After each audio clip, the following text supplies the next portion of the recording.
কাতারে সড়ক দুর্ঘটনায় নিহত ৫ জনের গ্রামের বাড়ি সিলেটের কানাইঘাটে শোকের মাতম। পরিবার উপর্জনক্ষম ব্যক্তিদের হারিয়ে দিশেহারা হয়ে পড়েছেন পরিবারগুলোর সদস্যরা। দ্রুত সময়ের মধ্যে মরদেহগুলো দেশে ফিরিয়ে আনার দাবি জানিয়েছেন স্বজনরা। আর্থিক সহায়তার আর্জি জানিয়েছে সরকারের কাছে। পরিবারের মুখে হাসি ফোটাতে কাতারে গিয়েছিলেন সিলেটের কানাইঘাটের গাছবাড়ি গ্রামের জিবাল উদ্দিন। দেশটিতে সড়ক দুর্ঘটনায় তার মর্মান্তিক মৃত্যুতে পরিবারে নেমে এসেছে শোকের ছায়া। ছোট্ট ছেলেকে কোলে নিয়ে আহাজারি করছেন জিবালের স্ত্রী। ফোন দিয়া কইছে তোমরা বাপ অ্যাক্সিডেন্ট হয়েছে। জিবালের মতো দুর্ঘটনায় প্রাণ গেছে একই গ্রামের মোস্তাক আহমেদ, জসিমউদ্দিন, জুবাইর আহমেদ ও কাদের আহমেদের। তাদের পরিবারেও স্বজনহারা আর্তনাদ। দ্রুত সময়ের মধ্যে মরদেহগুলো দেশে ফিরিয়ে আনার দাবি জানিয়েছেন নিহতদের স্বজনরা।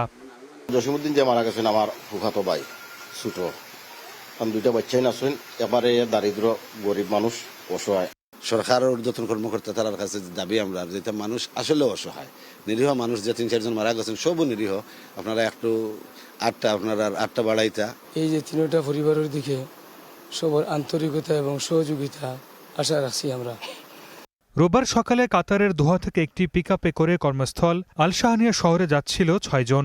পথে আল শাহানিয়ার শামাল এলাকায় পৌঁছালে গাড়িটি নিয়ন্ত্রণ হারিয়ে উল্টে যায়।